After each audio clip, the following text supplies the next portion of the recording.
आज फिर मैं जीवित प्रसाद अपने सभी साथियों का नमस्कार करता हूं और विद्यार्थियों को शुभ आशीर्वाद देता हूं। आइए आज मैं आप लोगों को पार्ट्स ऑफ स्पीच का जो प्रोनाउन चैप्टर होता है उसके बारे में बतला रहा हूं। प्रोनाउन क्या होता है और उसके कितने टाइप्स होते हैं, आज मैं आप लोगों को यही बतलाऊंगा। आप लोग वीडियो को अंत तक देखिएगा और समझिएगा, और इसके बाद जो वीडियो आएगा जितने भी प्रोनाउंस हैं उन सबके बारे में विस्तार रूप से बतलाया जाएगा। आइए आज हम लोग समझते हैं कि प्रोनाउन क्या होता है, प्रोनाउन को हिंदी में क्या कहते हैं, और इंग्लिश में प्रोनाउन जो होते हैं कितने टाइप्स के होते हैं। जैसे कि मैंने बोर्ड पर लिखा है प्रोनाउन। प्रोनाउन को हम लोग हिंदी में सर्वनाम कहते हैं। हिंदी में सर्वनाम का परिभाषा दिया जाता है कि जो शब्द संज्ञा के बदले में प्रयुक्त होता है या जो शब्द संज्ञा के बदले में आता है उसे हम लोग सर्वनाम कहते हैं। इंग्लिश में डिफिनेशन मैंने लिखा है a word that stands for noun, यानी कि वह शब्द जो संज्ञा के लिए प्रयुक्त होता है, जो संज्ञा के बदले में आता है, जो संज्ञा की जगह पर प्रयुक्त होता है उसे हम लोग प्रोनाउन कहते हैं, हिंदी में सर्वनाम कहते हैं। एग्जाम्पल्स के लिए मैंने लिखा है he, she, it, they, I, we, my, our, you, your, their, theirs, ours, yours, who, which, mine, etc. यानी कि मानकर चलिए कि राम एक व्यक्ति है और राम पुरुष है, तो इसके लिए प्रोनाउन ही होता है। और जैसे कि मानकर चलिए कि सीता एक लड़की है और स्त्रीलिंग है, तो इसके लिए प्रोनाउन सी होता है। अब कोई निर्जीव चीज आता है जैसे कि कलम है, तो इसके लिए कलम जो है इसको इंग्लिश में पेन कहते हैं। जैसे कि पेन है तो ये नाउन है और इसके लिए हम लोग ईट का प्रयोग करते हैं। ये जितने भी प्रोनाउंस होते हैं कभी फर्स्ट पर्सन बन जाते हैं, कभी सेकंड पर्सन बन जाते हैं, कभी थर्ड पर्सन बन जाते हैं।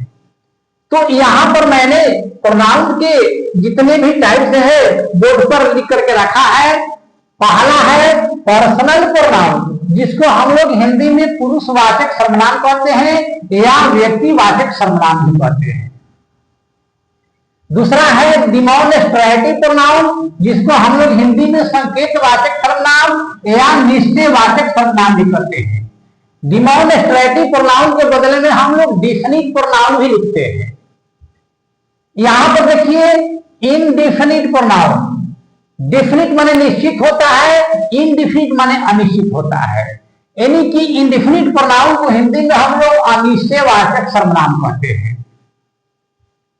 रिफ्लेक्सिव प्रोनाउन, जिसको हम लोग हिंदी में नीडवाचक सर्वनाम कहते हैं।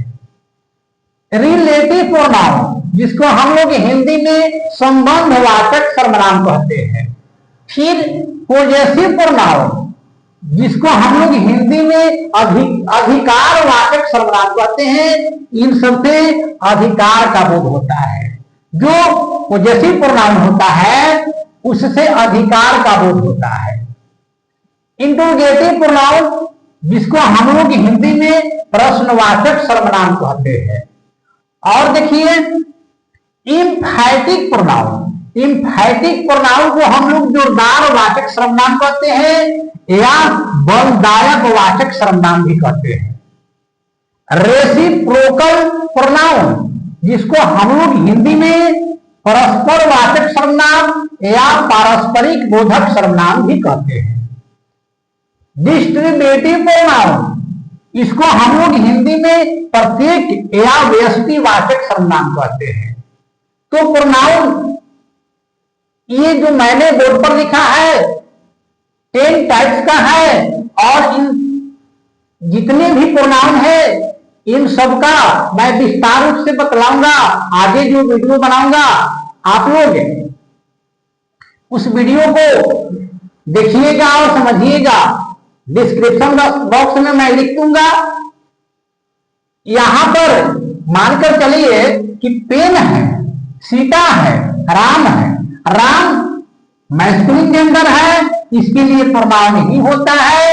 सीता फेमिनिन जेंडर है, इसके लिए प्रोनाउन सी होता है। ये पेन है जो कि न्यूट्रल जेंडर में आता है, इसके लिए प्रोनाउन इट होता है। मैंने बतलाया कि ही सी इट जो भी होते हैं उसका प्लुरल भी होता है। जैसे कि मैंने यहां पर एक मैं लिखा है, यानी कि आई लिखा, आई भी हमारा प्रोनाउन है। ये कभी आई भी होता है, कभी फर्स्ट पर्सन भी बन जाएगा। आई जब बोलने का काम करेगा, यानी कि जो बोलने का काम करता है वो फर्स्ट पर्सन हो जाता है। जो सुनने का काम करता है वह सेकेंड पर्सन हो जाता है। और जिसके बारे में हम लोग बात करते हैं वह थर्ड पर्सन हो जाता है। तो आज मैं प्रोनाउन के बारे में बतलाया और उनके जितने भी टाइप्स होते हैं उन सब का नाम मैंने इस बोर्ड पर लिख करके रख दिया है और आप लोगों को पढ़ करके भी बतलाया। अगर वीडियो अच्छा लगा होगा तो आप लोग लाइक शेयर और सब्सक्राइब कर दीजिएगा। जय हिंद, जय भारत।